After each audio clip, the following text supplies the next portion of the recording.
Hello, everyone. Oh, hi. So there was a little bit of a delay. I couldn't find my intro files that we've been playing. So it's been a crazy 2 weeks. Heck, Morgan's still getting over the sickness that I had all last week. So it's been rough for sure. Yeah, so if I cough, I'm sorry. I'll try to mute. So tonight we got a little bit of news, and we are going to have the wonderful Raymond G. Newsome on the show. And quite a people know about him, and I kind of want to get to know more of the author side of him, because I'll be honest, this was the first time I heard about it like a few days ago, that he actually wrote some books and stuff. So I'd love to hear kind of what he's wrote about, because I might be interested in picking something up and reading it. Even though it takes me like a bajillion light years to read one book. So still stuck on the first one I'm reading. So, but we will go ahead and get him on if he's ready. He'll give me a thumbs up. Make sure he's good. Okay. All right, let's bring on the wonderful Raymond Newsome. What's up, man? What's going on, buddy? Hi. Outside, hot. Hot outside? Now, I was just sitting out here. The kids are getting ready to go to bed, so I was, I didn't want to bother anybody while they're trying to sleep. Good deal. How have you been, good sir? Oh, I just started a new job, and it's exhausting, but I enjoy it. Good deal. Actually, I need to pull up some other things too. Man, it's just been crazy to the point of I've had to spend some time today to get everything set up. Let's see who's in the chat today. What's up, Robert? What do you say, brother? Thank you for that. What's up, fam? Raymond. Yeah, buddy. So what we'll do, got so many things going on here. We're going to pull up our questions. You think we would memorize this by now?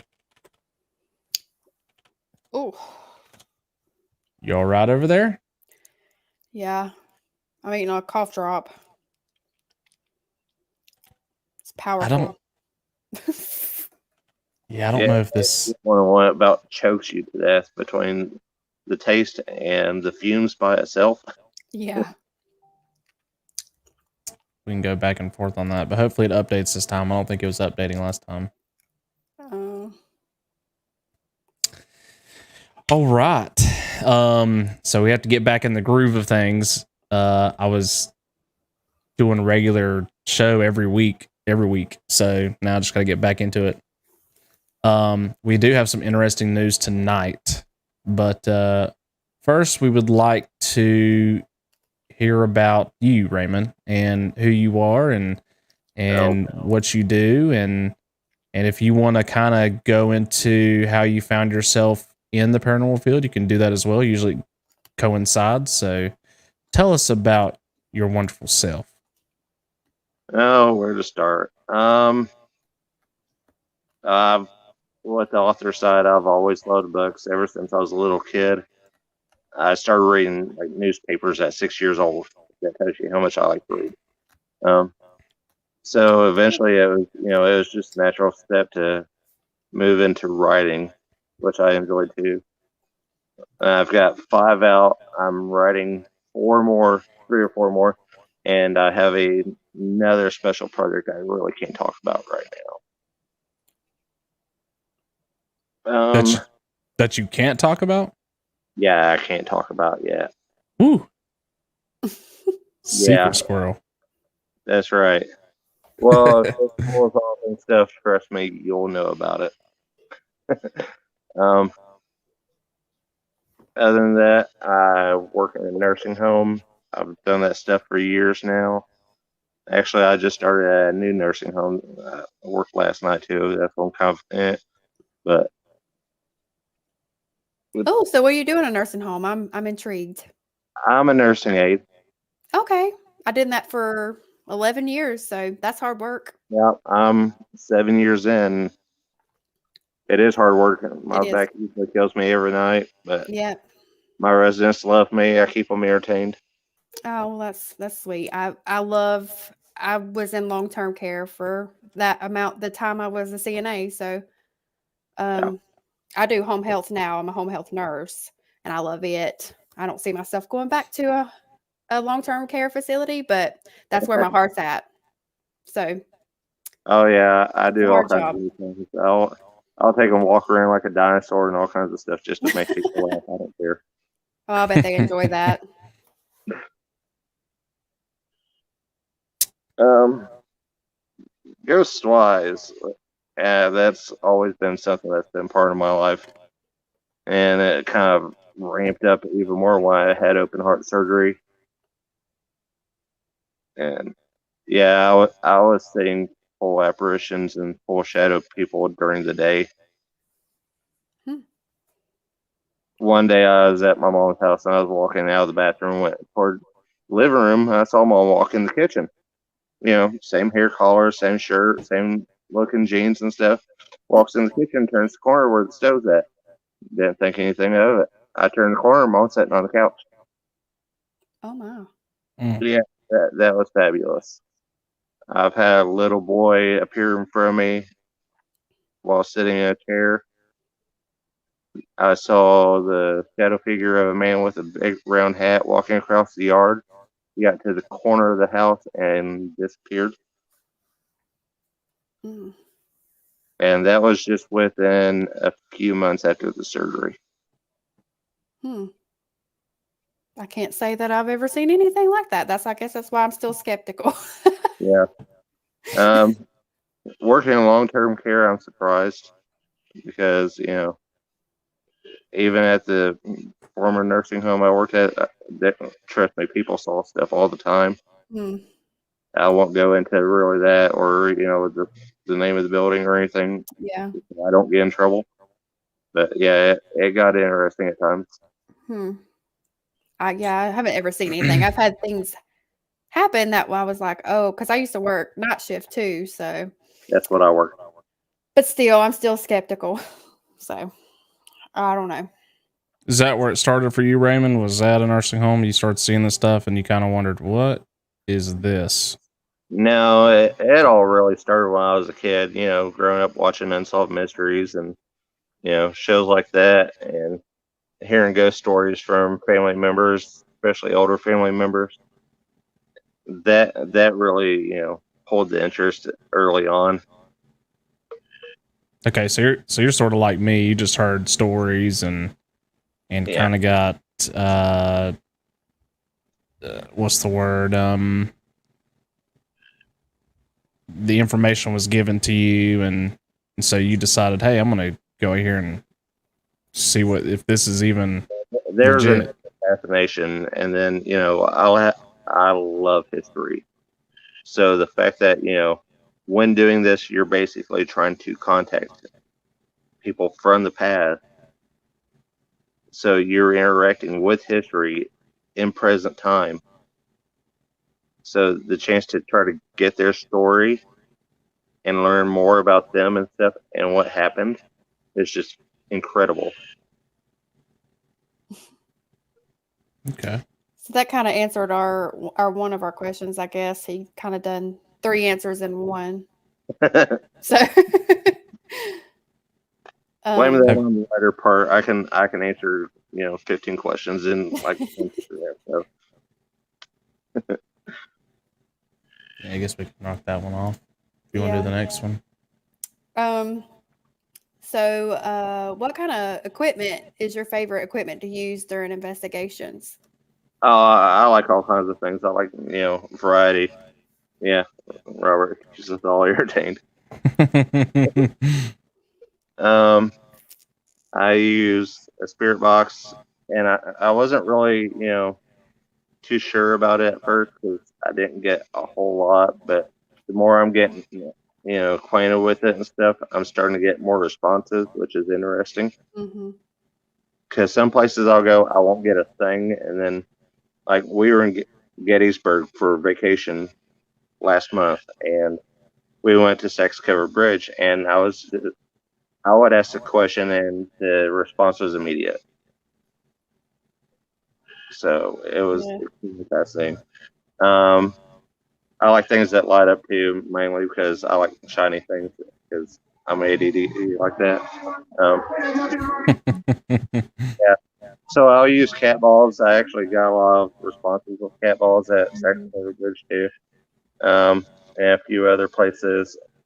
I have something called a vortex dome, which operates with natural EMF and natural. So most of your electronics are not going to set it off. The only thing that's ever I've seen set it off is a GoPro. And so, I took that to Bobby Mackey's and I asked a question, and you see it slowly light up. And then I say, if you walk all the way around, it lights up the rest of the way. And as I say that, every single one of them lights up, and then it stops. I think those cat toys are awesome too. I don't know what it is about them, but I can always remember like we bought them and just thought we're never going to use these things. Like these ain't going to work. And we went to Trans-Allegheny, the first biggest place we ever went to, and we put them in this room, and we're like, all right, you can use these, interact with them, let us know you're here. They never went off. Yep. Never in a room within 30 minutes. Our tour guide even tried with hers. She was like, oh, these work all the time. They never went off. And then we went to Trivet Clinic, and for some reason, we was like, you know what? Let's put these out with, with the voice recorder and everything else to see if, we'll get a response. And we ended up using it as a tool to try to basically communicate with whatever was there. And we was blown away with how much we was getting out of it there. And then same thing at the jail. It went off like crazy at the jail. So I don't know. I just, as far as the skeptic in me is like, I don't know how that works. Yeah, it's fascinating. When you don't say anything, it does not light up. And when you ask a question for a yes or no question, and then it lights up, and that is your command for yes, it's a little mind-boggling at times. A lot of times Argo's like, we'll put it down and we'll walk away from it, and then as soon as I start talking about it, it goes off. Yeah. It done that multiple times at the jail. So, and we had it sitting down in that bottom room for the longest time, never said anything about it. And then when I was like, oh, by the way, we have this toy on the ground that'll light up if you touch it, and all of a sudden, boom, started lighting up. I mean, I just don't understand it. Yeah, so we did something like that at the Thomas House Hotel too, and there are supposed to be kid spirits there too. So little toys like that, little balls like that, we set them in the hallway and stuff, and we explained them and stuff. And as soon as we explained them, they start lighting up. Yeah. Nobody was moving. Nobody was near them. And it was just lighting up. Hey, Amanda. Seen lots of new faces in here tonight. Alrighty. Let's look at some news, y'all. There's been quite a bit since we've been gone. Let's check it out. A doll filmed moving on its own at a notoriously haunted Texas hotel.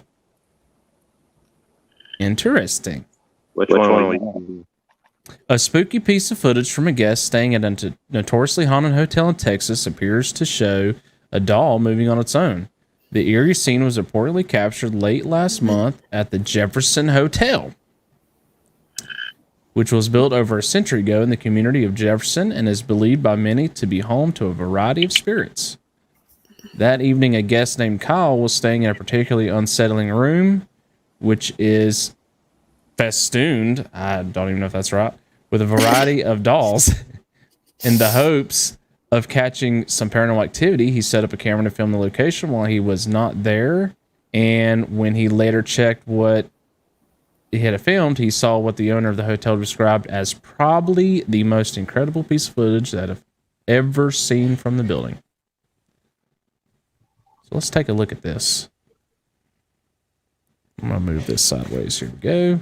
Okay, this is definitely one of the more creepier videos we've captured here at the historic Jefferson. See that little thing peering out in the middle of your screen? That is a doll. And this happened in the doll room from a guest named Kyle. There it is right there. Now, I interviewed Kyle after he showed me this footage, and here's kind of what happened. Get to the clip. So, here with Kyle. We're here in room 14, doll room, and they rented a bunch of rooms. How many rooms did you rent? We got 4 rooms. So they have 4 rooms tonight at the hotel. And they showed me the most incredible piece of footage that probably I've ever seen, like, come out of the hotel. Yeah, we've never got It's creepy. So there's a camera over there that they have set up, and basically, they'll leave the room, come back in, check the footage, and what I'm about to show you here in a minute, I'll attach the footage, is this doll right here. Now this doll does have history to it. Typically, we'll put the doll here just to make it look kind of creepy, but we've had several guests say that the doll's not there, and we'll come and look, and the doll will be behind the chair. One time, the doll was found without an eyeball. And it was actually one of my friends staying in here, so I knew he didn't take it, but he was very confused of, why the doll was missing. And that eyeball's still missing. This footage, yeah, and the eyeball's still missing. Now, the footage you're going to see, basically, is like the doll appears, right? Yeah, The doll, almost like something kinda appears behind it. It's super creepy. So, you can tell in the camera. All right, so that was the interview there, and basically, I wanted to figure out kind of what happened and show everybody, the guest's perspective of what he captured. Anyways, I'll show you the full screen. You can see it kind of peer out right there. Now, what I didn't show you in the beginning is that the doll actually falls over after about a minute. So let's get to that. Go to about right here, and you can see movement in the background for where the doll falls over. So here we go.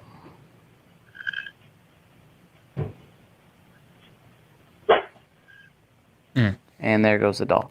Now let's zoom in, break the video down.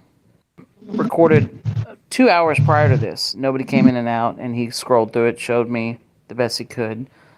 Here we go. Here's zoomed in version. It just peers out like that for about a minute. That movement, though, leads me to believe that, it wasn't just falling over. It peered out super slow. Watch again.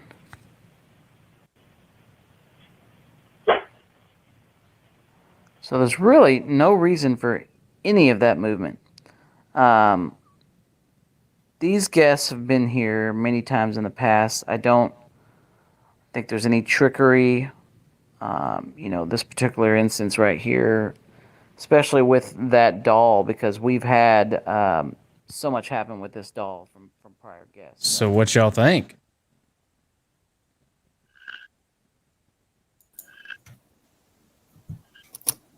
I don't know. My question is, Sorry, what was that, Raymond? You's cutting out. oh, okay. Was a person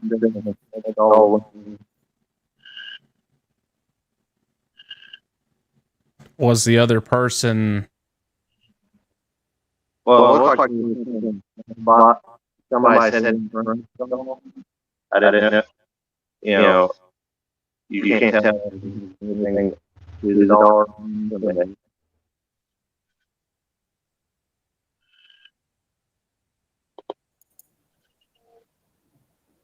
I'm hearing an echo.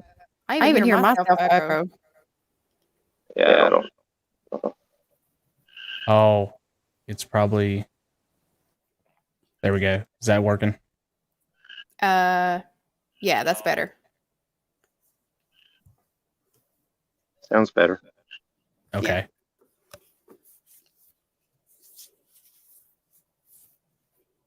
You know what? It might be.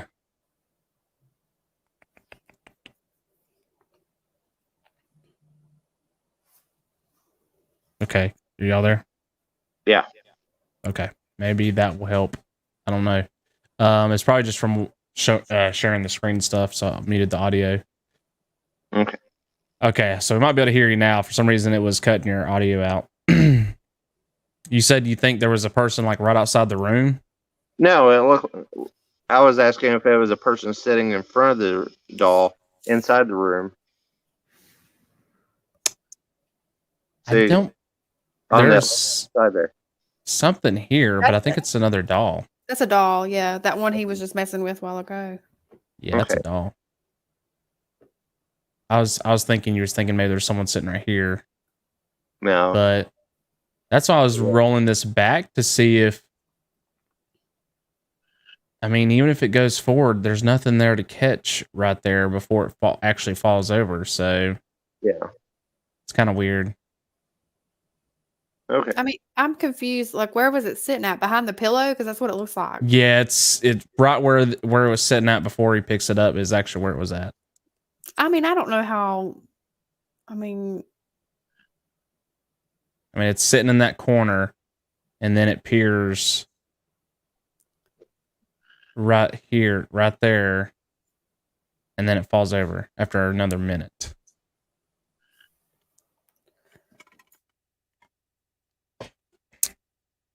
I don't know, y'all. That's a weird one. Yep. I don't know. Okay, so we've seen all this. It then holds that position for approximately 1 minute before inexplicably tumbling over to the floor, noting that Kyle had stayed at the hotel on several occasions in the past. The owner indicated he does not believe there was any trickery involved in the footage and that strange events surrounding that particular doll have occurred in the past. Interesting. Well, it's staying in one spot for a whole minute. That's what makes it extremely questionable. Yeah. Because if somebody had something tied to it, as soon as they pulled it forward, it would have just tipped. So that's true. 3 bright UFOs recorded over alleged tall white alien base. Huh? A well-known UFO researcher from Taiwan, Scott Waring, shared with readers of his blog an unusual footage sent to him by an eyewitness, a passenger of the plane. Man flew to Las Vegas and noticed 3 bright objects below between the mountains, according to an eyewitness. These lights were located above 20 miles west of the city. Let's see.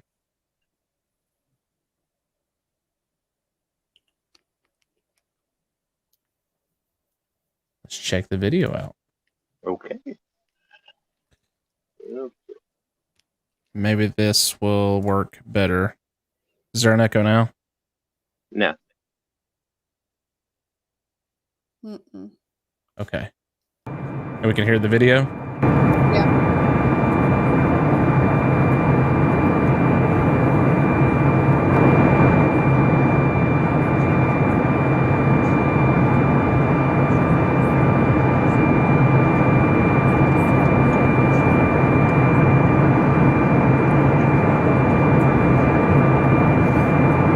Those are some bright lights.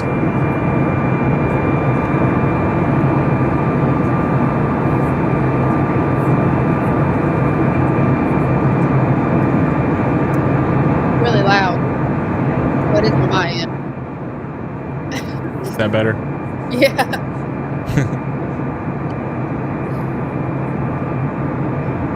What are we we looking at? Is this the sky? This apparently is 3 UFOs or some kind of base. In the sky? Yeah, 3 landed UFOs.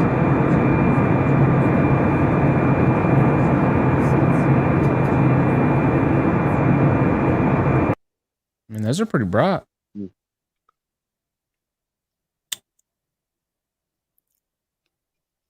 Where else was there? This is exact same region that Charles Hall marked as the tall white alien base.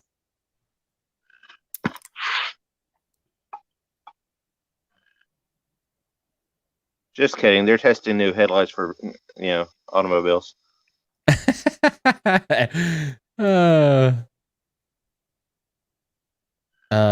Charles Hall, a nuclear physicist, ex-military American weather specialist, and author, claimed that the United States military has been in contact with an alien species for years. I'm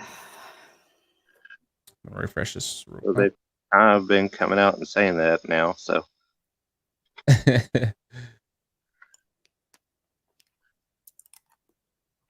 Aircrafts are capable of traveling faster than the speed of light because Einstein was wrong about relativity. Well,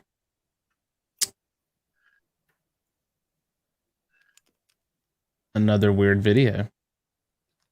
Though I can't really definitively say, I mean, those are some pretty bright lights. Either way. Well, it's not really clear to me, so I don't really know what I'm looking at. This says it's near Area 51, so who knows?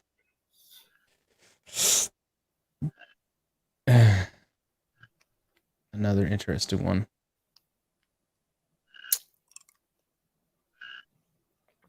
Ghost knocks beer bottle off shelf at centuries-old haunted British pub. Oh, I'd be mad. You don't like that.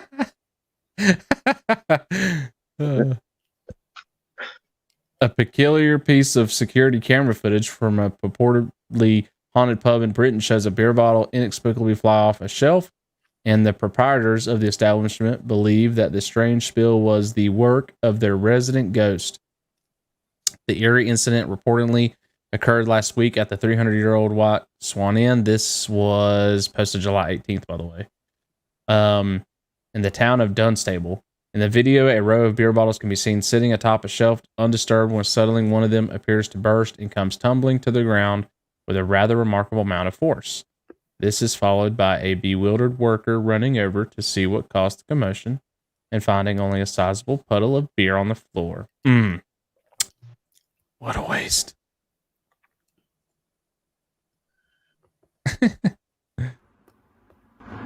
don't know about most of it. They're not good. You look up here.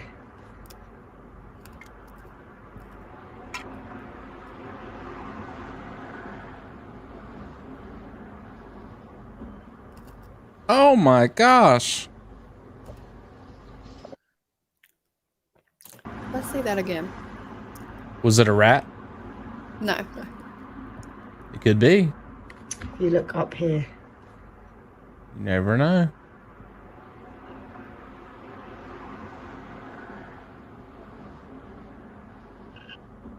Oh.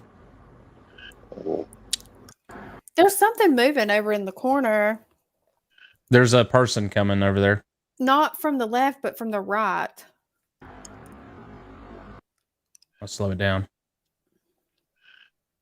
Oh, yeah. That went.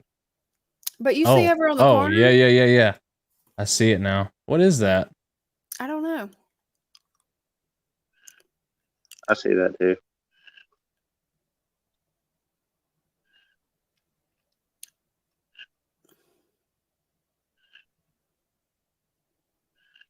That's weird.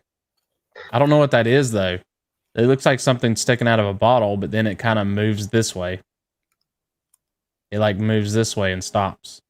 Yeah, but it looked like before that even came out, there was something moving like around that white thing, whatever that white thing there is. I can't tell. Before the beer bottle?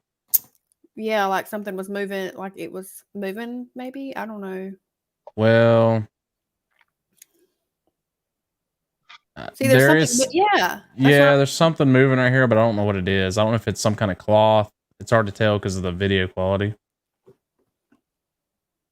Beer bottle comes down. This starts moving. This is sort of still moving. I feel like that's a piece of cloth or something. Huh.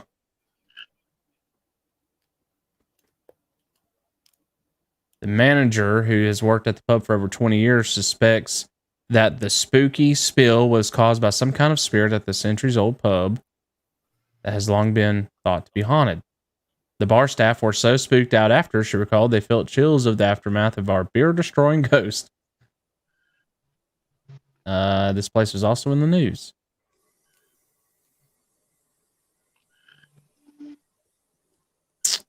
While the staff and patrons of the pub seem to think that the two separate incidents could have been caused by something paranormal in nature, skeptics understandably are not quite convinced. Their explanation for the recent spill centers around a fairly prosaic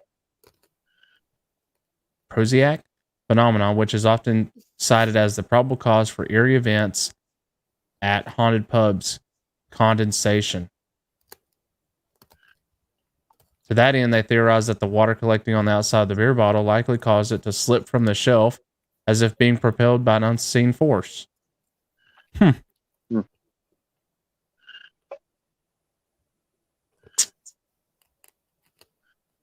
Maybe. We'd have to really, and with this camera footage, we wouldn't be able to tell kind of how that's set up. As an investigator, that'd be kind of cool to look at, just go in there and see how it's actually stored and see if it could just come off because of it basically slipping. Huh.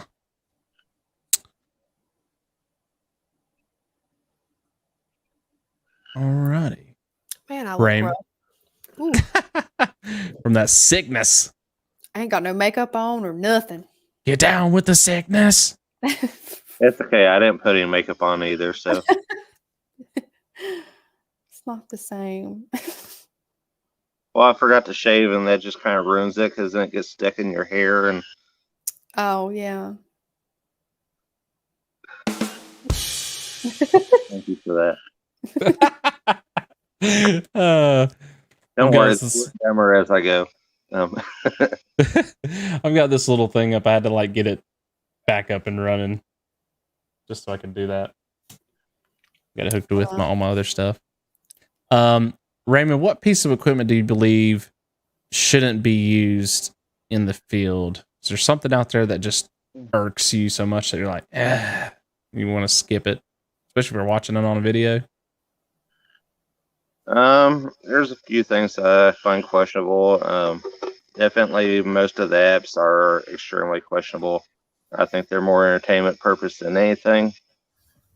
I'm still, I would say, about 50-50 on SLS.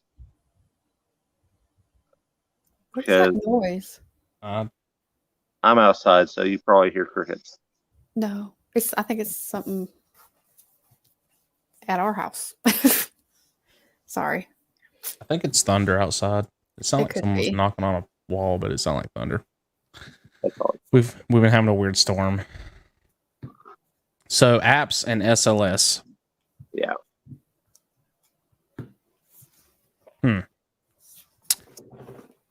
Apps I can definitely agree with. There's only one or two that I'm like, how in the hell did we get these kind of results with this app, even though it's not marking down any type of microphone use?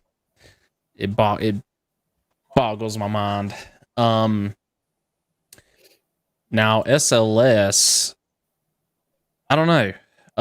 That's something that that's not one of the first things we grab or say, oh, we're definitely going to use this on an investigation. Cause the last one, we never even pulled it out, but we have got some interesting stuff with it. So that one is kind of on the line for me. That's why I said 50-50. SLS for me, you really have to basically stand somewhere and get a shot and just keep it there and keep it steady. And then basically try to communicate with that and say, can you appear beside this or that and do this? And then if you get something to just show up like that right where you said to appear and it does what you ask, I mean, that one's hard to explain. Yeah. So, yeah, I think I agree with you a lot on it too, because a lot of videos I see out there with SLS, it's kind of like, Yes, I some don't of the know. things, kind of questionable sometimes. I mean, there are, I've seen some things that, it makes you wonder, but then other ones, you're just, no, I don't I think think a so. lot of those are just like they're moving it around and all of a sudden something pops up and they're just they're watching it and it doesn't really connect with anything else. Those are I the mean, ones that are like, stop it, and it's there for like, 20, 30 seconds or more, and then it's gone. That's when you have a possibility. yeah. All right. What's been your favorite location to investigate? Bobby Mackey's. How many times have you been there? I've been there twice in the last year, and I'm going back in September. Shoo. That's a popping place, ain't it? Yeah, and what's fun is everybody has a different experience. So whatever you're expecting to go in to get is basically what you're going to get when you go in. Mm. Because there have been people that didn't expect anything to happen, nothing happened. There are people that expected something evil to happen, and they got the worst feelings in the world in there. You go in there with an open mind and have a good time, trust me, you're going to have a good time, and it shows in your evidence. So, yeah, I'll definitely have to go up there once with you. I mean, with the way money is everything right now, I'm just like, I can't squeeze it in the schedule. But I'll definitely have to go with you one day. well, trust me, I'm sure I'll be going back after that too. Cool. Another favorite though was definitely Sex Covered Bridge. That I didn't know what I was going to get, and even with people talking off where they were fishing and stuff, I mean, it was just popping. It was fun, but it's like any other place. Some nights it's going to be on, and other nights it's not going to do anything. And we were lucky enough to be there right before the anniversary of the battle, for it to start to liven up a bit. So. Oh wow. Yeah, I bet a place like that would be incredible when it's really close to an anniversary of the battle or something. Confederate soldiers, so it was awesome. Yeah, that's pretty cool. Raymond, what do you think are like the current issues that you see, or the trends or challenges that you see in this field? If you can pick something out of any of those that stands out the most to you, an issue, a trend, or a challenge in this field, what do you think they are? I don't talk about politics. I'll leave it at that. I don't talk about politics. No politics in the paranormal.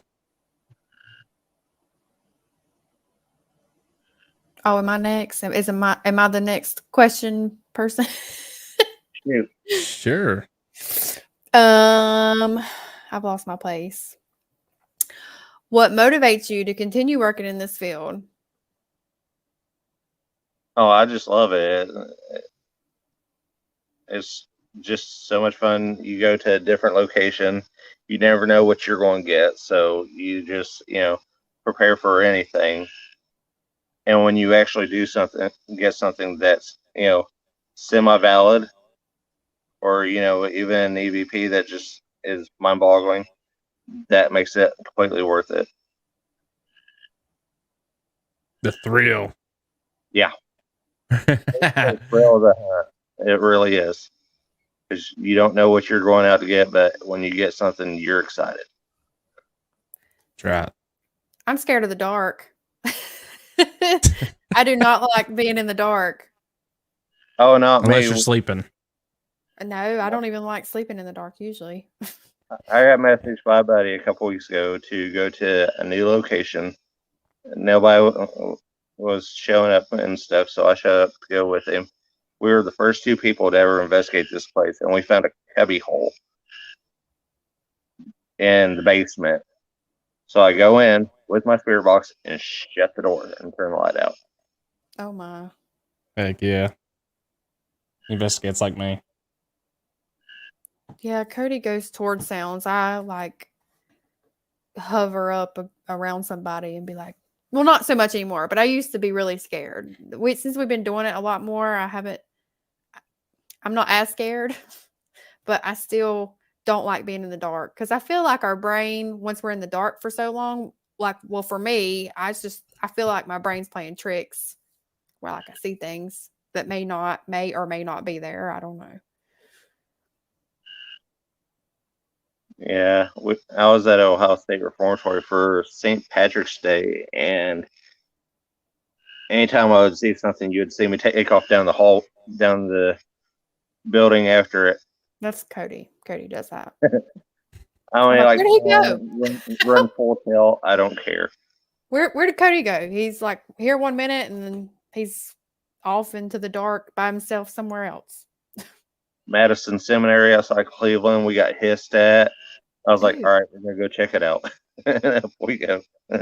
Oh gosh.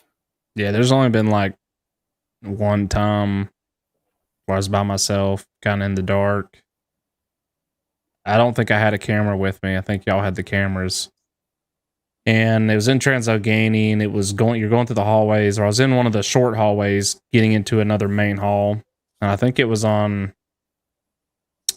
don't know if it was on the west side or the east side, but I want to say it was on like second or third floor. I did get to a spot right at the end of one of the short hallways and stopped right before the main hall. And I was like, do I really want to peek around this corner right now?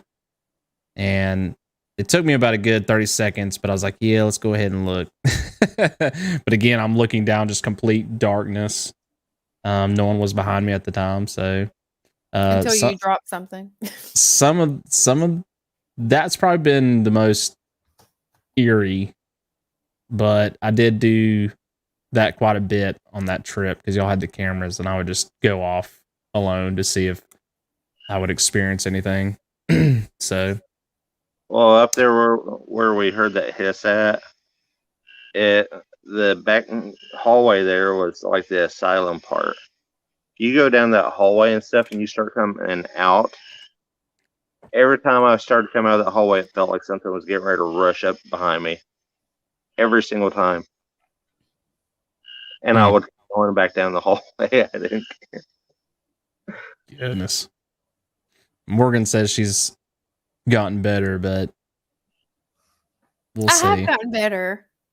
Because she'll probably be by herself a little bit at Trivia Clinic. Oh, I don't know. Because we've got a lot of this next session at Trivia Clinic is going to be crazy because we have so many different experiments like ready to go. So some of those are going to have to involve some people kind of being by themselves. Well, as long as I'm blindfolded, I don't care. I don't want to see. I don't know about all that. That's one that'll be right up in your face is when you can't see. That's fine. I don't want to see it. I don't want to see nothing. Hell, I've heard being blindfolded is worse than being able to see. Especially with you being so in tune. Who knows? Yeah. That's what it is. All right, let's look at some more news. Okay, so we're starting to get into more of the current stuff. I kind of split them up a bit, but this one's been on a few different websites. Ghostly figures seen on several episodes of James May, Our Man in Italy. And I don't even know what the show's about, but apparently there's been stuff going on in their film, and it's on Amazon Prime. So it says a ghostly figure appeared to walk behind English television presenter and journalist James May during the third episode of his recent docuseries James May, Our Man in Italy, released July 14th. The figure seemingly comes out of nowhere and travels a short distance before fading away. May was visiting a mass grave in Pompeii, where in 79 AD, Mount Vesuvius, I don't know how you say that, erupted, killing thousands. Okay, interesting. See, this probably isn't going to be the greatest. No, it's not. I swear to people, when you start uploading 1080p clips, especially if you're documentary, see what this looks like. It was Verdi, he was a composer, who said, "You may have the universe if I..." Oh my. That looked fake. It was Verdi, he was a composer, who said, "You may have the universe if I..." That's literally on their show. And they just left it. Nobody saw it at the time, so it's either a real ghost or more likely, but also more boring, just a bit of a digital file corruption. Oh my gosh. So it's like the Starbucks cup off of the Game of Thrones episode, huh? Like, how do you miss that after all the editing and stuff you do, and there's a freaking coffee cup sitting there? Nobody saw it at the time, so it's either a real ghost or more likely, but also more boring, just a bit of digital file corruption. Digital file corruption. Well, just from the clip, it didn't look like an exciting documentary anyway, so. But here's the kicker.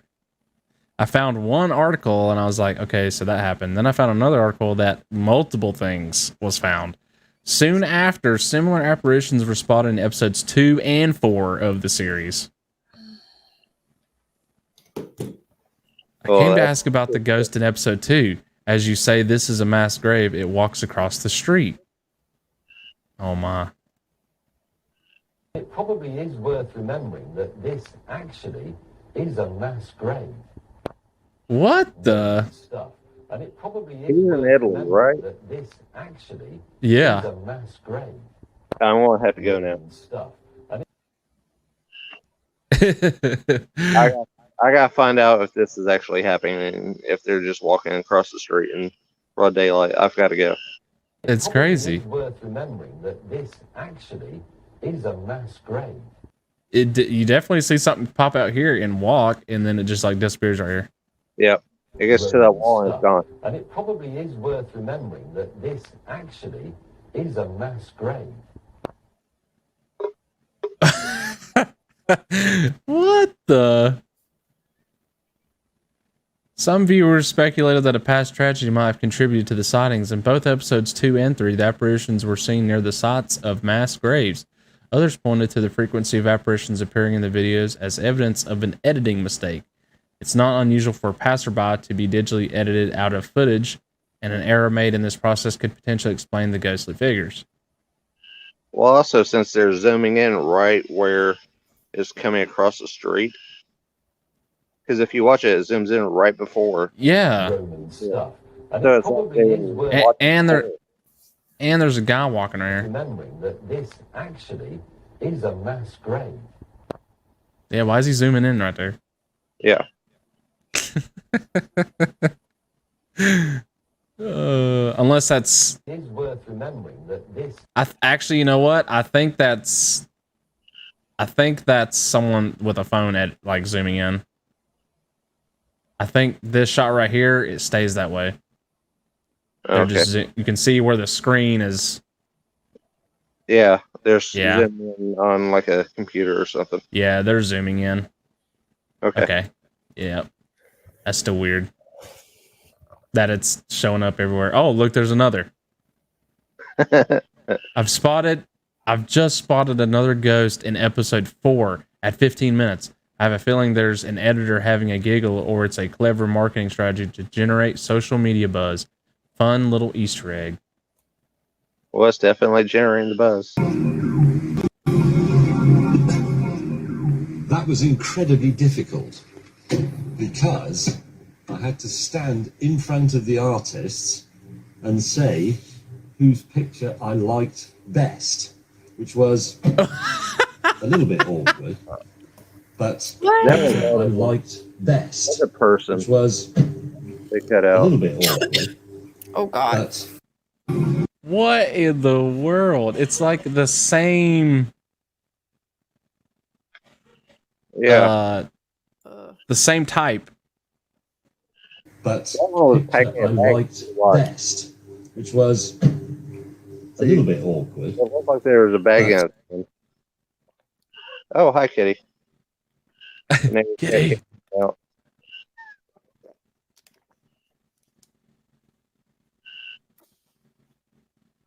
Oh my gosh. Regardless, some viewers expressed hope that this might be viral marketing for a ghost hunting show starring May. A reveal of a ghost hunting show hosted by James would be cracking television, one fan commented. No plans for such a show have so far been announced. All right. Well, if anyone has Amazon Prime, there you go. Well, I have check it out for yourself. If that's the only exciting part in the entire show, I don't know. I don't know. Right. I don't know about all these because they all look very similar. Like you would think if it was legit, it'd be kind of all of them would be kind of different, but they all just looked so similar that I'm just like, it won't be on every single episode either. Yeah. Oh my goodness. Floating city appears in the sky in Haku, China. I'm so bad at pronunciations. I'm sure that's something different, but on July 14th, residents were stunned by the sight of a strange phenomenon in the sky in the capital of South China's Hainan. The footage, which was recorded by a local resident, appears to show a mysterious city floating in the sky. Floating in the sky. Although some people have raised the fear that this mysterious phenomenon was possible the result of a Project Blue Beam test, a holographic technology, or a temporary vortex of a possible parallel universe, the phenomenon is more likely a mirage, a naturally occurring optical phenomenon in which light rays are bent to produce a displayed image of distant objects or the sky. The flat earthers were right. Here comes one of the other continents.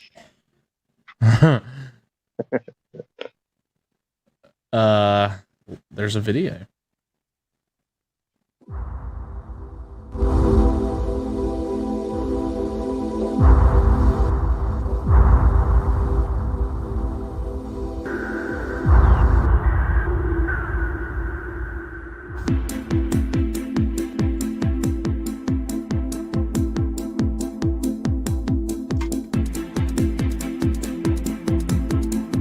That's insane.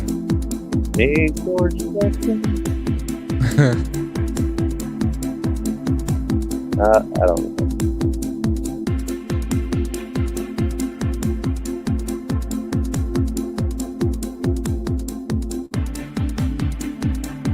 Straight up looks like buildings. It's full of stars. This music though.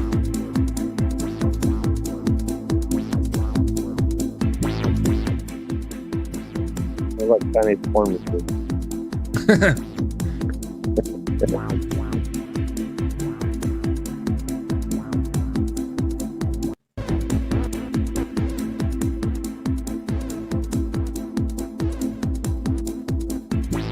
That would be pretty crazy to see that. Like you look up in the sky and you're like, is that buildings up there? I'm sorry, but if I said something like that, you'd hear me cursing a whole lot more instead of playing weird music. Maybe that's why they put the music in there. Maybe. Only a few such cases have occurred in China and other countries of the world. This phenomenon was not noticed. On October 7th, 2015, a huge mysterious city that includes skyscrapers floated in the clouds above the city of Foshan in the central province of Going dong, China. That was beautiful. That's, I guess that's like photo edited to where you can actually see. That's crazy. On March 18th of 2016, ghost-like buildings were seen above the sea along the port of Dalian in northeast China's whatever province, and dominated the skies for minutes. That kind of just looks like fog. Yep. But still. And then also September 11th, 2020, the ghostly image of what looked like the iconic Hogwarts school from the world of Harry Potter was spotted. Are you kidding me? Floating above modern buildings. Does that look like it?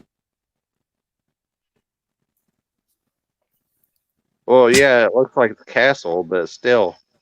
That's a bit, much. It's like, Hogwarts is floating above the city. Go back to Photoshop and leave it alone there, bud. Oh, interesting phenomenon. Is it natural or is it something more? Oh, maybe it's Memorex. It's happening so much. I'm probably the only old person here that remembers Memorex commercials. Yeah, I don't.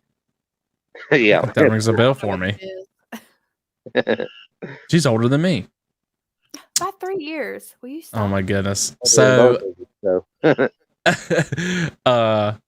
you would think with all this happening and so much that there'd be more than just like one video or pictures. Yeah. And surprisingly, that video was 1080p. I don't know. Kind of odd. Alrighty. I think we're going to take a quick commercial break. We should be right on time this evening. We're moving along pretty good. So if you need to go use the bathroom or go get you a drink, this will be the time to do it. And then we'll get back and look at some more news. How does that sound? I like playing. Throw my cans away. There you go. Beer cans? No, Pepsi. There's only bourbon on my fridge, bud. Oh, all righty. We'll be back with y'all in just a moment.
welcome back to the show.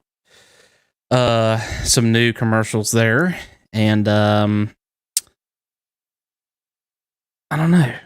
Looks like everyone is doing great with their platforms, and there's some new stuff coming out as well. So definitely go check out all of that. We've got DNTV. The Parafam Entertainment is pretty brand new, but it's going really strong. So definitely go check those out for more content. If you notice below, we've got a merch store that's mostly for First Line Paranormal. However, we probably want to start incorporating some of the Cryptic Trading Post stuff to it, if any possible. So if we get any ideas with that, we'll start putting some stuff on there. If you want to join the First Line family for the Patreon, behind the scene perks and things related with our team, you can definitely check that out. And our socials are down below as well.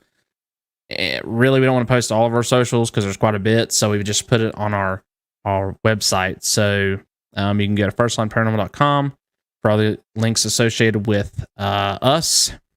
If you're more interested in more like the Cryptic Trading Post side of it, and you want to be more involved with the show, then you can head over to our Facebook group.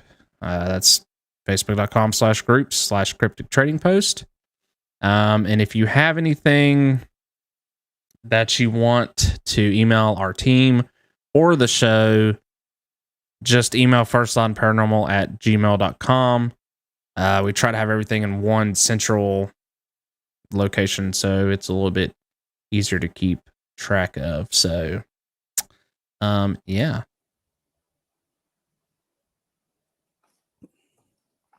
We've caught her in her natural habitat. Oh, there she is. Hi. I snuck you on here. I'm just trying not to cough in everybody's ear. So I know. hit mute. This freaking sickness is rough. It's so rough. Welcome to the Cryptic Trading Post.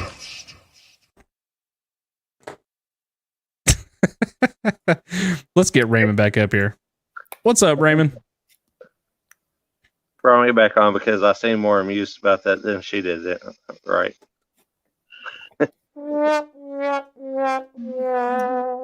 I've just seen him use it so much that it's like, I'm just like, whatever. Oh my goodness. Hello, Sam. Hello, Leslie.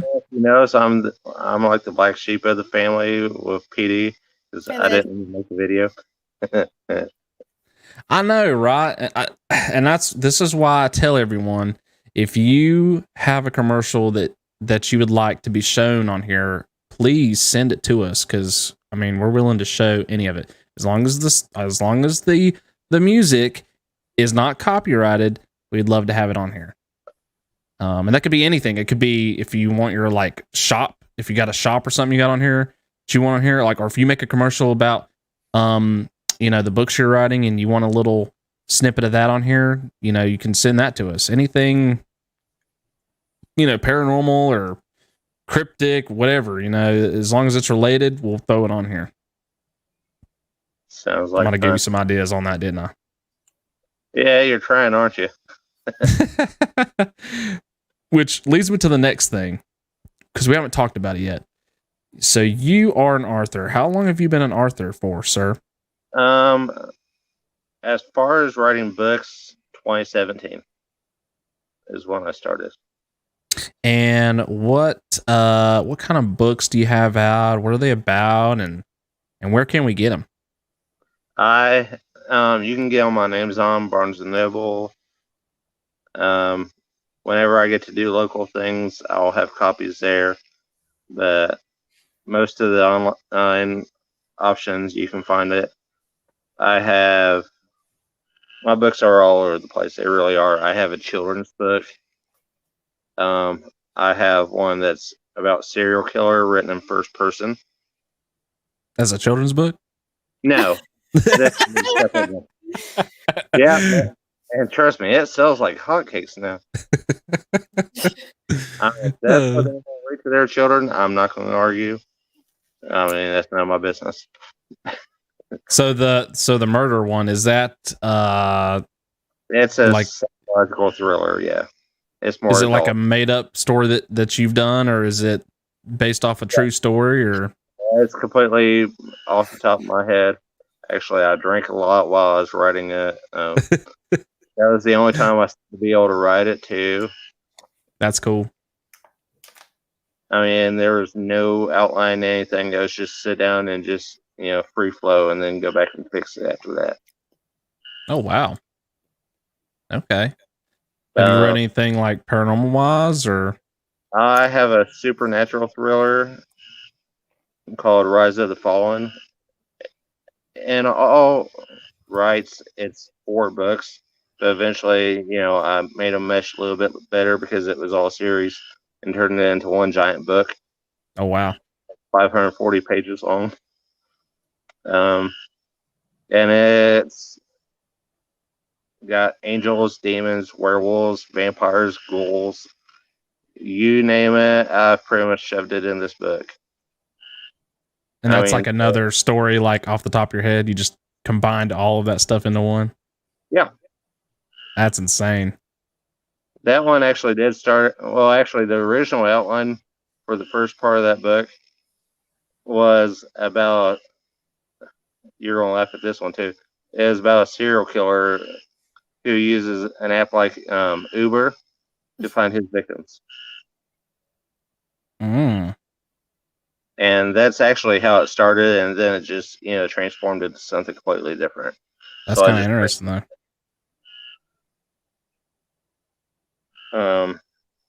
Then I had The Witches of Raven Hollow, which is a horror story. And, well, the name pretty much tells everything you need to know about that one. Rise of the Fallen, definitely. That sounds like something one of my buddies would read, because he reads about. I'm trying to remember what it's called now. If he was on here, he'd be able to tell me. But he was saying something about, he's reading something about vampires and werewolves or something.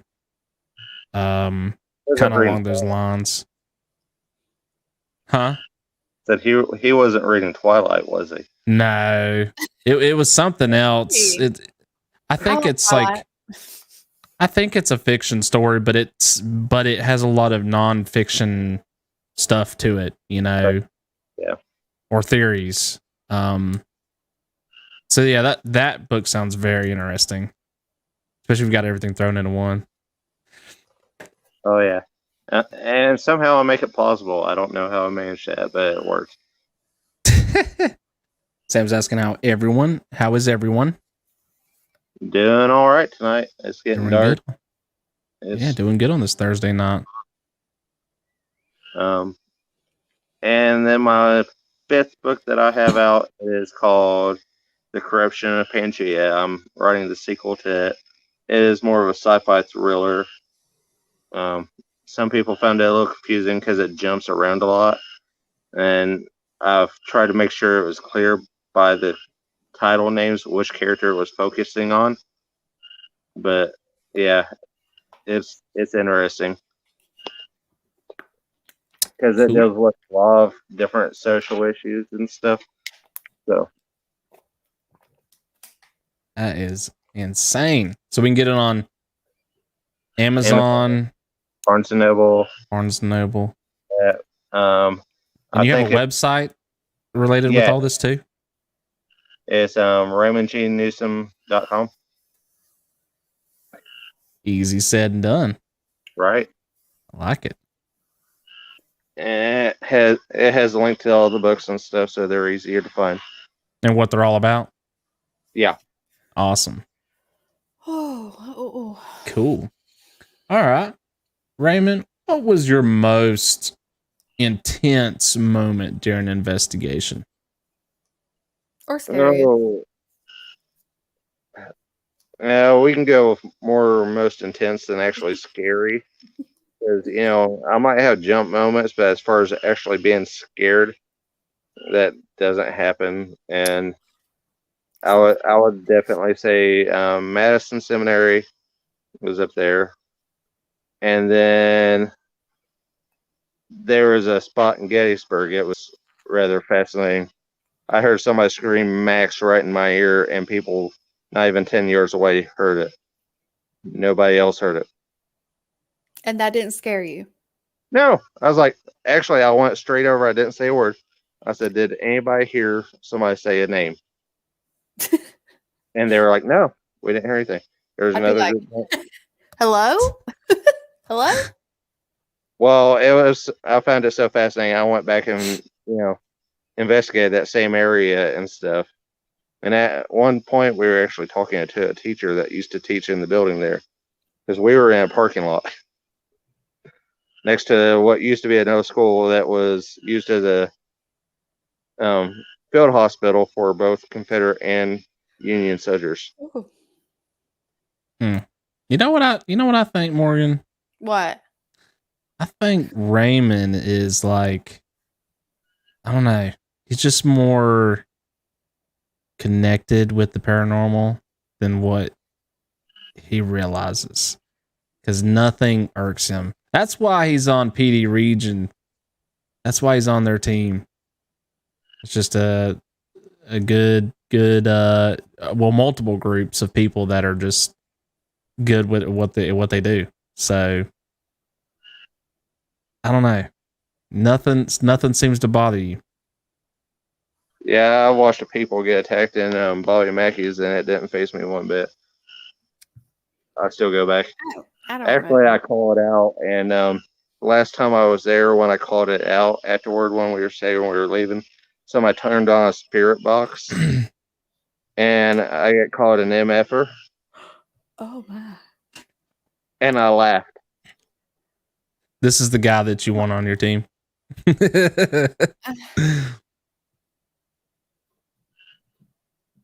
Thank you, Sam. Thank you. Oh my. We're too skeptical to be like, nope, not doing that shit. Now we will go off of like kind of what we're feeling at that moment, and just go with the flow. But yeah, we're still in a different part trying to of be good about it. And I apologize for my language in advance. Oh, you're good. They said, "Do you have any questions while we're doing an EVP?" I said, "Yeah." Why you gotta be such a bitch? They're like, "Are we supposed to be doing that?" They were like, "Hey, if he wants to do it, that's his problem." I said, That's "There's right. nothing you said, and that scares me." And that's just that. Yeah. Actually, I'm excited for what's coming up on Saturday. I'm going to That's true, Sam. Defiance, Ohio, for a place called All Glazed Village, and there's close to 30 buildings on the property that were original buildings that were relocated to that one spot. So I am extremely excited for that. I want to see what kind of trouble I can cause there. He's all about causing trouble. Oh yeah, we're just there to see if something happens. Well, I found if you stir the pot a little bit, not too much, you still be respectful. But certain things, especially things that like to pick on women, yeah, I'm not going to hesitate. Yeah, I think there's certain things or certain moments in time where you need to stick to your guns and just, I mean, because and even if it's off of emotion a little bit, you need to, call it out sometimes. Exactly. And if you watch my videos, a lot of times I'm extremely respectful. I introduce myself. I say thank you when I get responses to questions and stuff. But there are some creatures and stuff, some spirits and stuff, I'm not going back down. Now, I think I've seen some of your latest lives regarding PD Region and things of that nature in the Kentucky division. Yeah. Is there a place that we can go and find a lot of these clips or videos that you are in? Usually the Kentucky division main page is the best direction. Is that on Facebook or YouTube? On Facebook. And then I personally have YouTube, which you just look up Raymond Newsome, and it has book stuff and paranormal stuff. So, in fact, I have almost 7 hours worth of Ohio State Reformatory investigation uploaded on that. Okay, I'll have to check that out just to see how because you're talking about. I'm like, I kind of want to watch some of his videos now and see how he does and what happens. I need to get caught up. What's real fun is Saturday. I'm going with a very great personal friend of mine, and he's an investigator. His name is Jeff Matt. He works with me on PDRP Kentucky Division. He runs All American Paranormal of Kentucky, and he works with Ghost Hunt Weekends. He's a senior investigator there. So he's just a phenomenal investigator. He's so much fun. It's kind of loud, but you know that's what makes him fun. Gotta have fun. I mean, when we're on the phone, I'm sure half the neighborhood hears conversation. So, but he's another one that you want if you're going out somewhere. He's somebody you want on your team. Right. You know what I was thinking? Poor Cody, because he has to deal with 3 other girls, and most of the time on our team, I mean, I have fun with the girls. He's more like serious, but we sit around and you don't see really, well, I guess you do if you watch behind the scenes things, but we like to dance and eat. Oh no, I do that on video. I don't care. There's some stuff regarding songs that we do. Well, I just remember when we were at the jail the last time, we brought snacks, and so we were like snacking, and I just like to, when I'm hungry and I got food, I want to dance because I love food. Yeah, the last one for me, I was just thinking I was more like serious in the zone because I knew we didn't have a lot of time there. So, well, and just make sure we had enough film. And you were like, I think that was around the time you were experiencing whatever you were experiencing, and I was just all off on another world. I remember looking out the window at one time, Eve, it was in the video. I was just like doing whatever. Yeah. Yeah, I remember y'all snacking down. Well, so I get it. I get it. Yeah, we usually try to have some fun. You can't be serious the whole I entire call it La La Land because you'll be talking to me. I hear you talking, but I don't hear the words. So every time. And then 2 seconds later, if you stop, I'm already gone again. So you have to get my attention again. Which I did have quite a bit of fun during the intro shooting and all that. So I guess that was my fun time. Trying to not think about the sun and how hot it was. I had fun doing B-roll. That was fun for me. And I don't know if you watched our latest video. At the intro, I'm actually sitting like on this door frame. And it's like way up off of the ground, and they thought it would be a good idea to put me up there. It worked out pretty good. I guess, but getting down was not fun because when I came down, poor Katie and Kim, they were trying to help me. That was the part that he enjoyed. Well, he did. I don't even think he saw us. He done walked off and done something else, and they were trying to you. I filmed it. I know, but when we were getting down after the filming was done, I don't know. The door frame, there was a box, like a electrical box on the outside, and I kind of just, I mean, they caught me, but I fell, and I'm pretty sure I had a big old bruise on my butt after that because I hit that box on the way down. I was like, that wasn't a good idea. That reminds me, I need to get to work on that behind the scene video so we can push that out. Oh, you ain't done that yet? No, that way it's out before this next live. But there's some good stuff on there. Woo. From the outside. You can ask him for. You can ask the next one. Oh. All right, Raymond. If you could investigate anywhere that you haven't investigated yet, where would it be? I have a great long list. Mm-hmm. The place out of the country, it would be Suicide Forest. Straight up, hands down, the first place I'd go. Inside the country, it's the Conjuring House. However, I don't really usually call it the Conjuring House. I call it the Farm on Round Top Road, which is the proper name. Yep, and that's been a big one here lately. Mm-hmm. That's an interesting place. I think the outside of that place is interesting too.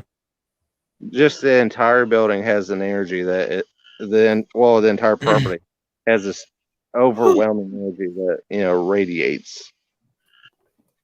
I swear there was like an episode that we watched where there was like, it almost seemed like there was Native American things going on outside the building. Because that's Mohican tribe land, right? Or Algonquin? I think so. Yeah. So that's very possible. So it's crazy. They're probably, like you're saying, like there's probably a lot of energy there. That would be an adventure. I've always been fascinated with the forest, Sam. Right. Said. It is an extremely fascinating place. My heart does go out to everyone that chooses that route. I highly suggest that they don't. I've known too many people that have. But just the energy of the forest itself and what I might contact in that forest is what draws me to it. Like, if you find someone that has, you do the proper thing, you call the authorities, you don't put it on film. Right. Charles says, "Hey guys, just got off work." Heck yeah. Oh, boy, run away. Always bring offerings when in Indian territory. Yep. Tobacco is a good one. Other than that, things that, cultural appropriation and stuff, unless you have native blood, I wouldn't offer it. But tobacco is always a safe bet. Speaking of some eerie things, Sam says I'd probably shit, but it's interesting. Speaking of some eerie things, video of nightmarish elk boneyard discovered at base of Idaho mountain. Well, there's a road trip. Wildlife officials in Idaho could not believe their eyes when they stumbled upon a massive elk boneyard containing the remains of at least 15 of the unfortunate creatures amassed at the base of a mountain. The gruesome discovery reportedly came about as a result of a program from the state's Fish and Game Department, wherein different wildlife species are outfitted with GPS radio collars in order to get a better understanding of their survivability in nature. When one of the creatures meets their demise, staff are alerted to a mortality event and venture out to the animal's location in order to investigate what happened. In this particular instance, what they wound up finding was truly, I don't think they meant to add the was truly stuff of nightmares.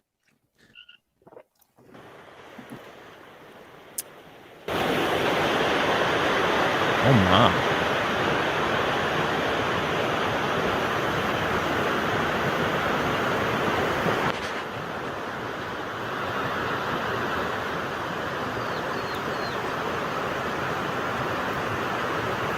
All of this is elk. At least 15 heads and 4 collars found. Looks like a landslide, but it's hard to tell. A lot of broken legs. I'm sure some scavenging, but with so many bones, it's hard to say which ones go to which collar. Oh my gosh.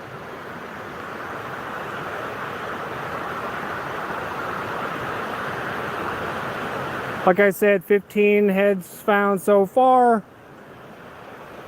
4 collars. Yeah, I see a collar right there. There was one right there. With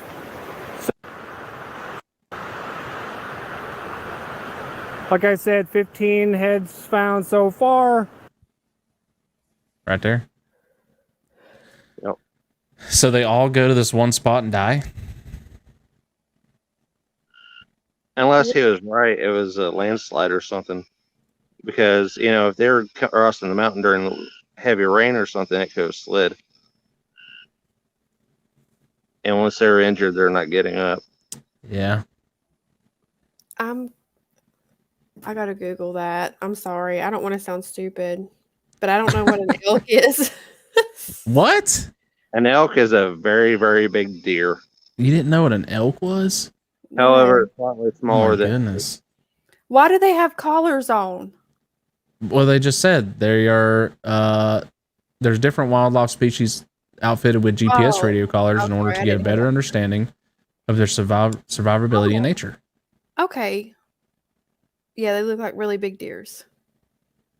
It's probably like the least they could do while letting it be out in its natural habitat, you know, instead of in a zoo or something.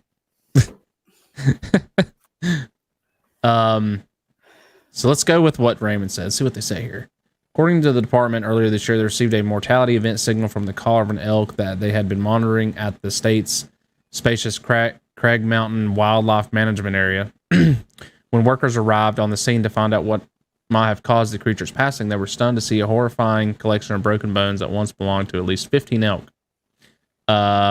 Scattered among the dead animals were scree material and boulders up to the size of beach balls, which led wildlife workers to surmise that they had been killed in a sizable landslide that swept the creatures up in a wave of snow and rocks that ultimately brought them down almost 1,000 feet over just a distance of 300 to 400 yards.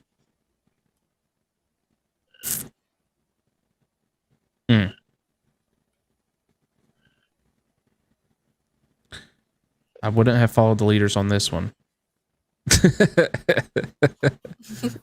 Well, at least it wasn't the Donner Party.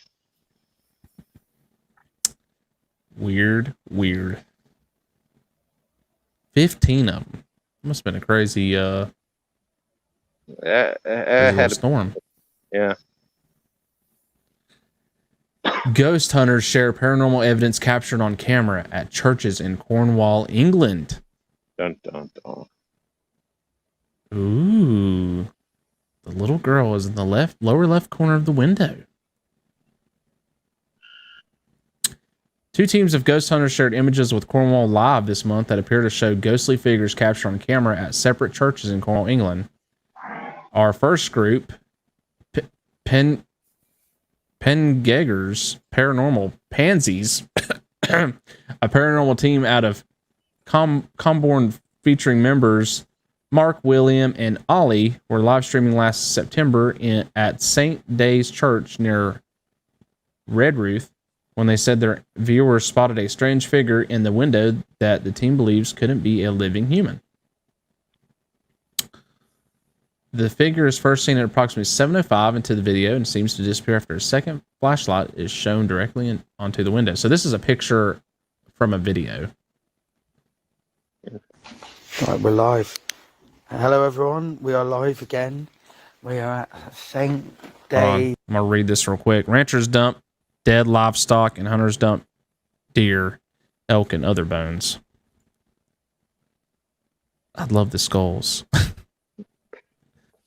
Yeah, they're huge. So, okay, I want to fast forward this. I don't want to watch this whole video. Let's fast forward to the good stuff. Here we go.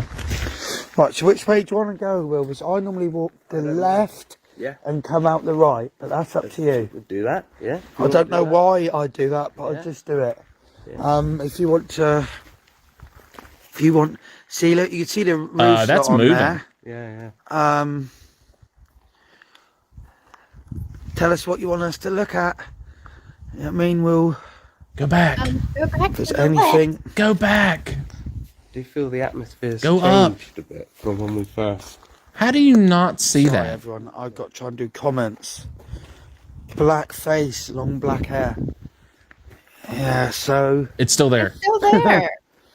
Maybe it's hype that it's getting there already. Hopefully the thing. Okay. I don't know about that one. Yeah. It's still there. But that's up to you. We'll do that. Yeah. I don't know why I do that, but I just do it. Yeah. If you want to, and see, you can look, tell you see it's the roof's not on there. Yeah. Well, actually, it might not be moving. It might be just the way the camera is. If you want, see, look, you can see the Because now it's roof's not sitting on still there. when he's sitting still. It's almost like a cardboard cutout. Tell us what you want us to look at. I mean, if there's anything. Do you feel the atmosphere's changed a bit from when we first?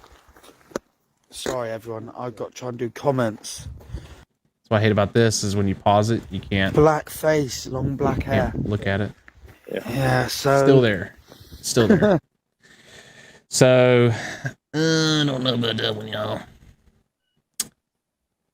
There's no inside for the church. It's all been stripped out. As we were walking down on the live stream, you can see the outline of a girl in the window.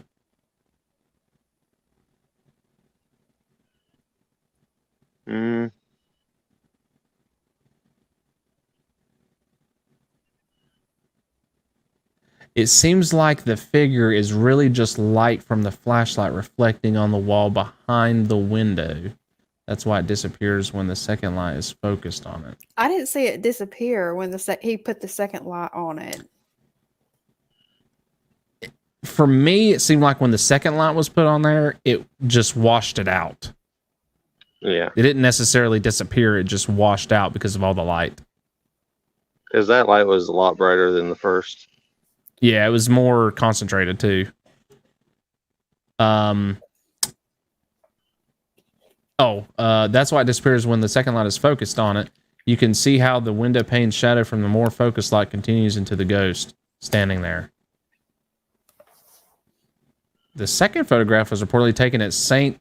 Gluvius Church in Penryn by the Cornish Ghost Whispers, a paranormal group out of Falmouth led by Candace Collins, along with her partner Nick and mother Suzanne. Huh.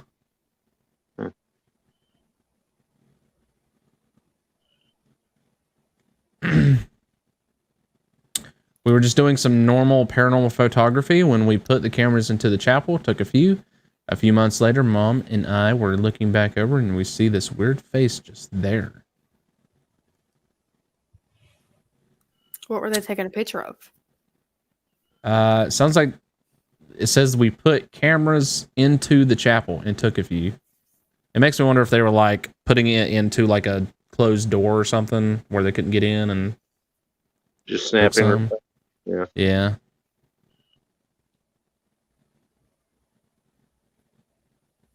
I would guess that this shot was taken through a window at night, or yeah, that too.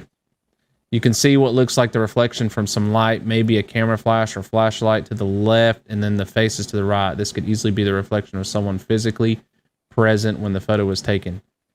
It's not a clear reflection by any means, so I understand why they wouldn't recognize the face. At least that is my best guess without seeing the original photograph. Yeah. Yeah, I don't know about the church one. It just seems kind of weird. It's either there actually is something there at that time, because I'm sure if you go there now, there would be nothing there, but I'm also like skeptical and thinking that it could be like a cardboard cutout or something. I don't know. It's weird.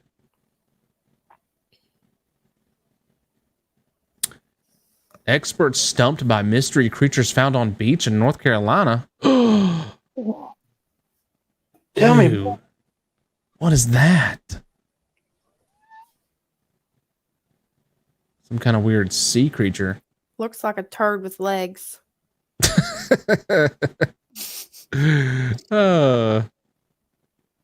Puzzling oddities reportedly discovered by workers from the Cape Lookout National Seashore, which oversees parts of the state's barrier islands. I've enjoyed this much. I've got to run. Thanks. I'll catch y'all again. Finish watching later. All right. Thank you, Sam. Bye, Sam. Appreciate it. Bye. Tremors. Oh, no. Looks like a snake that's been skinned and just tossed back into the water. Described as being 6 inches long and no longer alive. The two dark creatures appear to sport a string of white spikes protruding from their bodies. Wait, did it say 2? Huh? I guess they only took a picture of one.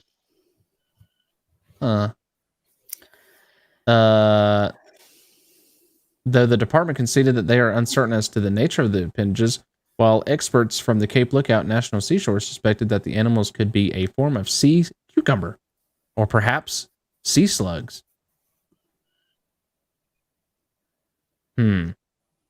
Oh, they called on members of the Facebook group to help them in solving the mystery. Well, thank God for that. And unsurprisingly, people on social media had a myriad of suggestions for what the animals could be, including fireworms, thistleworms, or the aforementioned sea cucumber. A sea cucumber? I gotta Google that. Oh, there was 2 of them. Looky there. Well, that's so weird. Ew.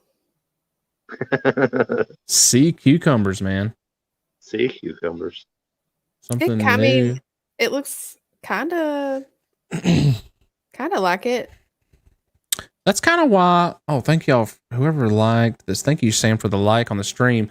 You know, there's so many. This is why I kind of like add stuff like this on here, because there's so much stuff in the sea that just we don't know about. I mean, and there's some weird stuff deep down in the ocean. Yeah. Have you ever caught anything weird like that on camera before, Raymond? Anything sea related? No. Nah. Yeah, if I'm at the beach, I'm not worried about taking pictures. I'm in the water. He's like, I'm enjoying my time off. That's right. In other news, mysterious silver spherical UFO over California caught on video. Have you ever seen flying pinballs or marbles? Only on Dragon Ball Z.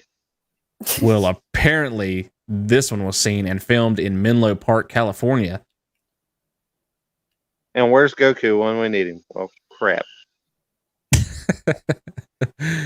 A man from Menlo Park in California was resting near the house the other day with his mother and son when they noticed something strange in the sky. It was shaped like a metal ball, which was probably quite large, as it was clearly visible even from a decent height. Clear day, no clouds, and a slowly flying UFO. It didn't look like a weather balloon or drone at all. It flew and rotated at the same time. According to the author of the video, their entire family watched the object for 15 minutes before it slowly rose vertically and disappeared from view. Let's watch this before we read the rest of this. It can't be. It can't be. It can't be. Look, it's a balloon. It's a weather balloon. Wait. You see what that is? Hold on. You know, they say it's a decent size, but God almighty, he has zoomed in as far as he can go. In circles. I'm gonna try to get a steady. Oh my lordy. Get together. God. Okay, I think everybody needs to be equipped with a selfie stick or something for stability. It's 2022. There's too much crazy stuff going on. Everyone have one in your back pocket from now on. I'll get right on that.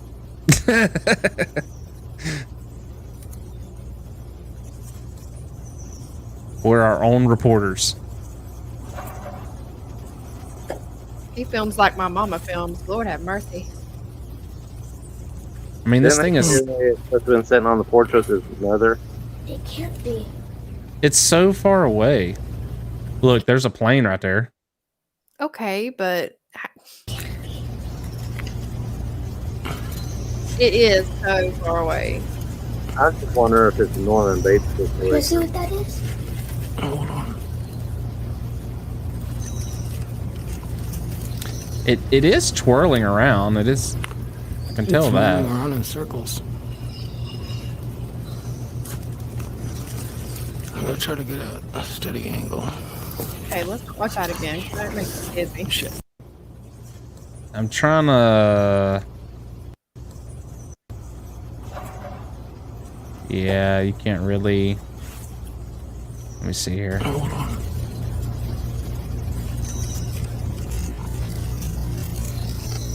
Yeah, even with it slowed down, it's hard to tell. Because he's still bouncing all over the place. Shoot. But it is like rotating and moving. It's kind of weird. Huh. And any suggestions? Any ideas? A balloon? I don't. That's what I think. I don't know. Some UFOologists call such small objects UFO patrols and say that it is not difficult to see such objects if you know what time is best to keep an eye on the sky. According to these UFOologists, patrols are alien drones that are capable of scanning the Earth. These devices monitor the Earth, keep track of all events taking place on the planet, and transmit this information to the main headquarters, where it is analyzed, and as necessary, decisions are made on intervention in the affairs of Earthlings.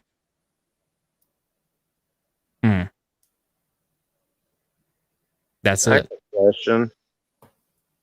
How can we have experts on UFOs when, nobody has any actual evidence that they can prove with if they exist other than videos and pictures? They have experts for that, but even as long as people have been working in the paranormal field and stuff, we're like, there aren't any experts because you don't know what you're going to get. That's kind of like what Morgan was saying to me the other day. She's like, why are these people saying that there's amateur paranormal investigators out there when I guess they were calling them amateurs because they're on TV?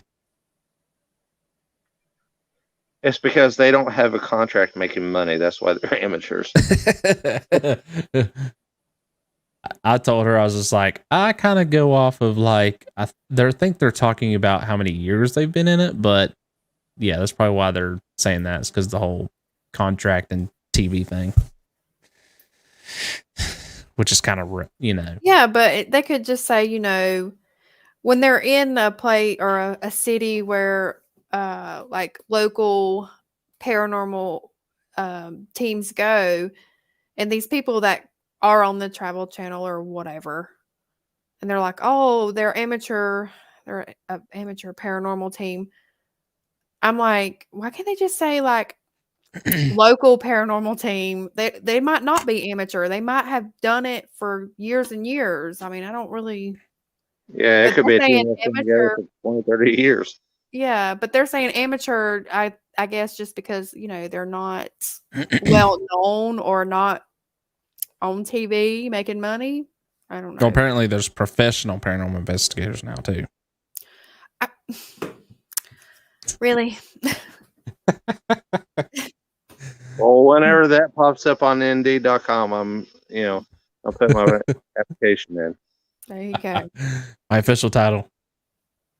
Yeah. Goodness. It'll be Raymond Newsome, the professional paranormal investigator. Yay. Come on down. So again, this is how you don't fake evidence like some other people. Thank you. Oh. And that's how I lost my professional job. Yeah. So, Raymond, this might be up your alley. Sasquatch photographed by trail cam in Washington State? Question mark? There's the photograph. No, I'm just kidding. That is not the photograph. Leroy. An odd pair of photos circulating online show what appears to be a large bipedal creature lurking in from Washington State Forest, and some suspect that the mysterious figure could be Sasquatch. The curious images, which can be seen below, were reportedly posted to a Facebook group devoted to showcasing trail camera pictures from around the state. Although they were initially revealed back in October, the photos strangely resurfaced on social media this past week. The individual who originally shared the photos explained at the time that I just checked my camera that is deep in the woods behind Mount C in the Snoqualmie Valley. Either there is a Sasquatch in the area or I'm being expertly pranked. Let's look at these photos.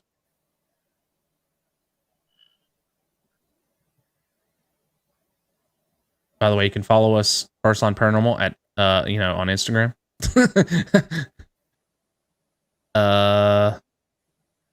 Okay, so there's one right here. Can we zoom?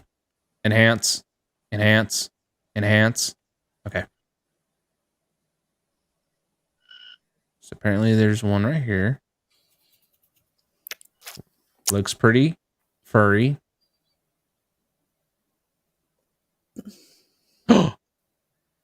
He's grabbing a tree. Oh. Well, that's just rude. He's looking at the camera. He's saying cheese. Looking at the camera and playing with his wood in front. That's just rude. Look at that face. Kind of creepy and cool. Grab the beard trimmers and wait for it. One way to get evidence, and luckily just a broken arm. Great capture for pics, though.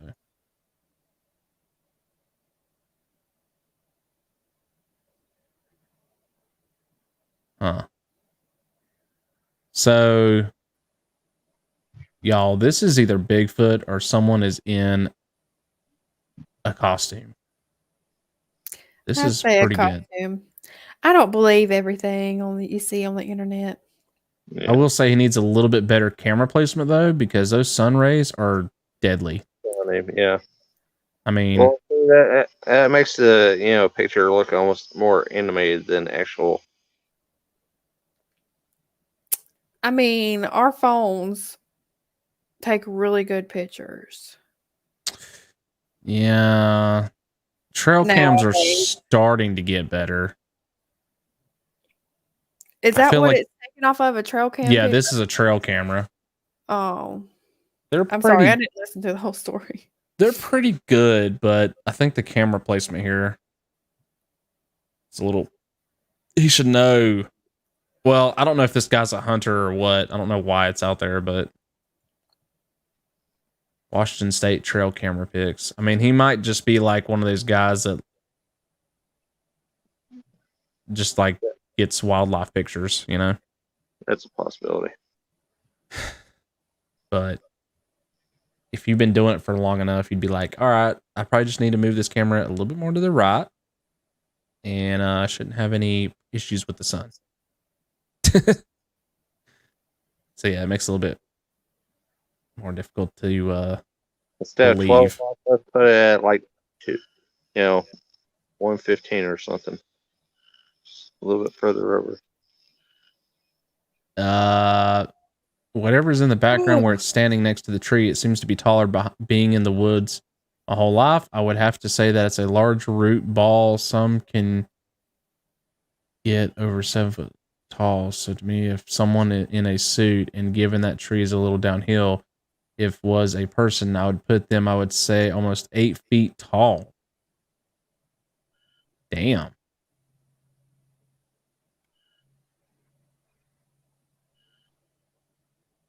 Well, maybe they're wearing like big shoes. The platforms are back. Dang, that's all there. Oh, wait, gotta read the rest of it. The first of the two images shows a hairy bipedal figure emerging on the left-hand side of the picture, while in the second photo, the interloper has moved closer to the center and stands next to a tree. Sadly, due to the angle of the sun, when the photos were taken, the anomalous being is largely silhouetted. However, its hirsute nature, as well as the remote location where the images were allegedly taken, has led many observers, including the person who procured the pictures, to theorize that the entity is the legendary Bigfoot. With more skeptically minded individuals suggesting that the figure could simply be a human walking through the forest. Others have suggested that rather than being the victim of a prank, the person who shared the pictures on Facebook could be the one who is trying to pull off a hoax. To that end, when the images first appeared online months ago, one skeptical individual adjusted the contrast of the photos, which seemed to reveal... Ooh, is this the photo? Oh. No. One skeptical individual adjusted the contrast of the photos, which seemed to reveal that the creature appears to be a person in a costume.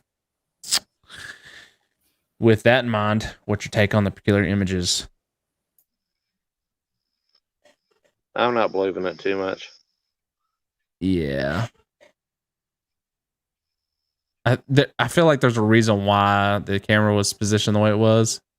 Yeah, because most good photographers and hunters know to make it turn away from an area that usually gets direct sunlight. Yeah, I feel like that might do something with the camera lens too over time. Some kind of sun damage or something. Yeah. So, boom! Shoot it down. Next. I figured I'd just throw this one in here because I've talked a little bit about it 2 weeks ago or so. If y'all remember the story about the Google AI that apparently is if it was to escape the Skynet control and go out and about, it would do horrible things, as someone has claimed. And apparently it's hired its own lawyer for whatever reason we don't know. Sexual but an engineer who was fired from Google believes its AI chatbot may have a soul, but says he's not interested in convincing the public about it. Who's that guy? Like, let's see. Yep, this is the same one. Bot was known as Lambda. And this robot's been mimicking human speech and all kinds of stuff. But apparently this thing is making headlines every week or every other week. They're saying that Lambda, they compare it to an 8-year-old child. That it has feelings and emotions. And apparently it has a soul.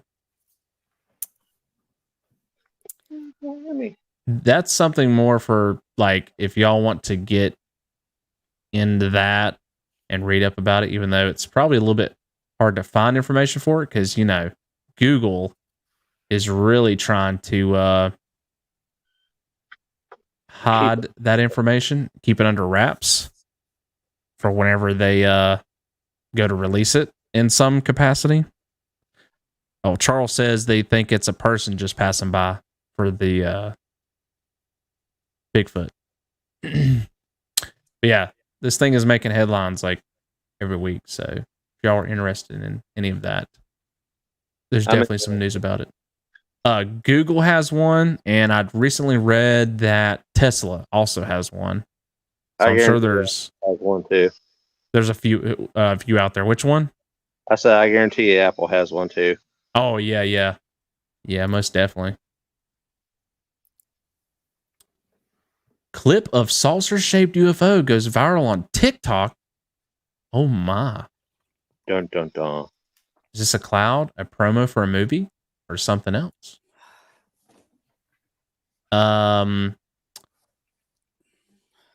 This shows a very thin, very wide flying saucer emerging from a large clump of clouds somewhere over the United States. This video soon went viral, with the original TikTok video attracting 451,000 likes and a re-upload on Twitter receiving almost 4 million views. And that's the only reason it was uploaded. So some social media users have suggested that the footage could be some form of marketing for director Jordan Peele's upcoming science fiction horror movie, Nope. However, the man himself actually replied, posting on Twitter, writing, "That one's not mine." What the fuck is that? Oh, like, that is the shoot. craziest shit I've ever seen in my life, bro. It's like, it's so cool. Hold on. What? You know what? I still don't know how to, TikTok doesn't cooperate. Yeah, it doesn't. Guess we'll just play it from here. What is that? What the fuck is that? It's another that mirage. Is the craziest shit I've ever seen in my life, bro. It's like, it's so cool. What is that? That's probably a damn cloud. It looks like a cloud. What the fuck is that? Like, that is It's the just a weird craziest shit shaped I've ever seen in cloud. my life, bro. It's the Cloud Hogwarts Express going to the Cloud Hogwarts in the sky. Oh, I don't know about that one. It just looks like it's actually, it's like the same color as this. Yeah. Like it's a it's like a space in between the clouds and stuff, I think, that opened up, and it's just the sky. Huh. Oh. The most likely explanation for the phenomenon is that it is a lenticular cloud, a type of cloud that appears as a vivid disc-shaped formation that can often be mistaken for a UFO. So yeah, it's either what I said, or it's just a different kind of cloud that has like the same color as the frickin' sky. What is that? What the fuck is that? Like, what is that? Nope. Oh. Goodness. Well, I think we caught up on all the news that I've been behind on for 2 weeks. And you know, I wasn't really that impressed. I feel like there was a lot of fakery this go around. Yep, nothing really blew me away on that one. Well, we have one more question for you, Raymond. Okay. And it's the hardest question out of all the questions we have. I'm getting graded on this. I don't have my soundboard up. What do you have planned in the future, upcoming? Do you have any events coming up that we need to know about, or what to look out for? And if you have any links that you want to throw out there for us to go check your stuff out, definitely list those as well. But what you got coming up? I've got the trip to Defiance on Saturday. Then I'm taking pretty much a month off for August. My son's having surgery, so I'm not doing anything in August. September, I have a local house that I got permission to investigate for the first person ever, which is exciting. It was built before the Civil War, and you know, the family that owns it has told me stories. And then in November, right now, I have the old hospital in College Hill in Williamson, West Virginia. Sweet. Yeah, I'm excited about that one. As far as links, I've pretty much already gave them to you. I don't, because I have the, Kentucky division for PDRP Facebook page. I think we've got that one listed on this video, so yeah, you should be able to find that. The RaymondGNewsome.com for my books, and then just look up Raymond Newsome for YouTube. I don't remember the links, so actually I tend to avoid YouTube a little bit for the most part, because if I get sucked in, that's the end of it. I'll look up weird stuff, so you guys don't even want to know that one. All right. I keep messing with stuff here. Cool. All right. Well, I'll definitely have to get caught up on your videos and stuff that you got, because sounds like you investigate in an interesting way, and that a lot of people probably don't do. So I would definitely like to check that out. It's pretty cool that you're an author, because you never know, we might see some books come out from you that will speak of your experiences someday. So maybe someday that'll be interesting. I do have some interesting ones coming up whenever I get back to writing them. My other project is kind of taken first and foremost. So now, is that the one that's under wraps? Yes. Woohoo! Can't wait to hear. Yeah, me either. Let's see if I can pull it off. All right. Well, that will be tonight's show. So I'm glad that we could get you on here. And I believe I will be